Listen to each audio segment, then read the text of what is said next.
Hello and welcome.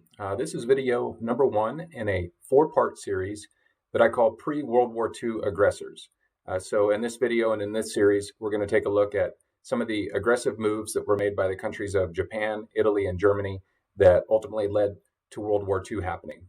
So in this video, the focus is going to be on Japan and what Japan was up to in the decade or so prior to World War II starting. Here we go. Just a little bit of background with Japan. Last time we mentioned Japan was relative to World War I. You might recall that they were on the side of the Allied powers, the same side that the United States was on, and so they were victors. They were on the victorious side of World War I. Despite that, Japan did feel a little disappointed with how things played out, and there were some goals that they hoped that they could attain by being a part of the winning side that they just didn't get. So I think that's an important piece to remember as we look at Japan moving forward.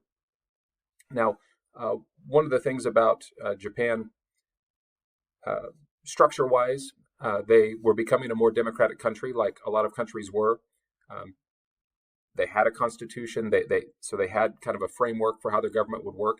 But one important piece that would become significant in the next decade or two is that even though they had a framework and a structure of government, they still maintained kind of their history of having political leaders and also military leaders. And one thing that would prove to be true is that the military leaders would be able to exercise a lot of power and a lot of control despite some of the structure of their growing democratic system. Such as something to keep in mind as we move forward and talk about some key events for Japan.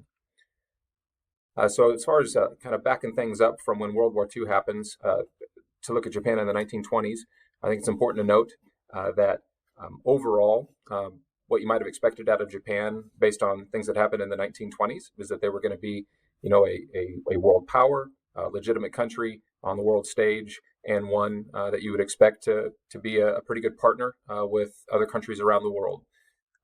A country that could potentially be a big rival of theirs, China, was a country that they had basically come to terms with, that they were going to honor and respect each other's space and territory. And then, as you can see on the screen, the Kellogg-Briand Pact was something that Japan agreed to. Japan and many other countries, including the countries of Italy and Germany, would agree to this. To not go into great detail about the Kellogg-Briand Pact, basically it was a pact that countries made that said that they were not going to use war to get the things that they wanted or needed. And though there was no way to enforce the pact, it was definitely something that was probably more about goodwill as much as anything. So if you just kind of take it at face value, if you looked at Japan in 1928, you would not have considered them to be a country to be concerned about or worried about. You would expect them to be somebody who was going to play nice with the other countries of the world. Now, unfortunately, 1929 and then the next few years happened. We talked about global depression a couple videos before this one, or a couple lessons before this one, and Japan, like other countries around the world, experienced hard times with the global depression. And what we see take place in Japan that becomes important is with the tough times in Japan, people began to lose a little bit of confidence in their political leaders, and this gave an opportunity for military leaders to become more assertive.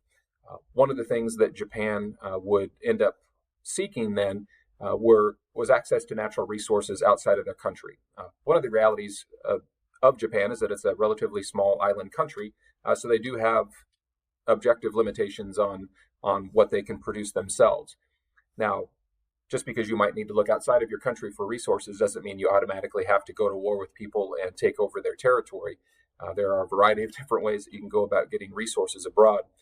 What Japan, though, chooses to do is to be aggressive about getting those resources. Despite having an agreement with China to respect their borders and respect their territory, Japan will end up invading China. In particular, the first move into their country takes place in an area called Manchuria, which is basically just the northeastern portion of China. And they went in there looking to gain access to more resources and to set up an opportunity for Japan to get some of the things that it was currently lacking. Now, One different thing at this point in time than had ever been around before was something called the League of Nations. We talked a little bit about that at the end of World War I with the Treaty of Versailles settlement. And the idea behind the League of Nations is it would be a global body of countries that would help prevent aggression from taking place around the world, among other things. And so, with the existence of the League of Nations, the invasion of Manchuria was protested and taken to the League of Nations to say, hey, look, this is a bad thing. What are you going to do? Help us, kind of a thing. At this point in time, Japan was a part of the League of Nations. In fact, many countries around the world at this point in time were a part of the League of Nations, including countries like Italy and Germany. Despite the fact that membership was pretty high in the League, one of the things that it lacked was any kind of an enforcement mechanism to actually be able to force somebody to do something. And so when this came up, the League of Nations didn't really do anything. There wasn't really anything that they could do other than to say, Japan, you shouldn't do that. That is bad. That is wrong.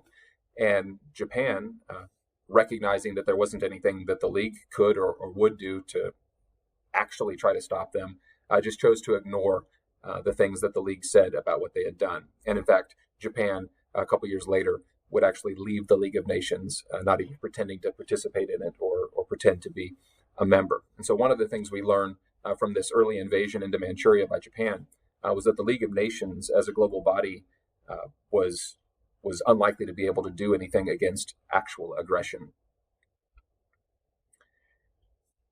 Because the League of Nations proved to be weak and powerless, and because no other country really seemed willing to step up in a meaningful way to try to reel Japan in with some of the things they were doing, Japan would just simply continue to get more aggressive. The wants and needs that Japan had required that they take over even more territory. China would be a focal point for them early on. Now, in time, they would begin to expand into other places as well. But at least in the 1930s, you could definitely say that China and Japan ended up in all-out war together. We don't necessarily talk about this time as World War II, but you could certainly make an argument that World War II actually got its start with Japan and China going to war with each other. But as it says there on the slide, by 1937, China and Japan were in all-out war. One of the readings that you'll have that'll fit with today's lesson is to read a little more about what happened in places like Nanjing. And I'll leave it at that for that, and you can read more on that as soon as you're done with this video.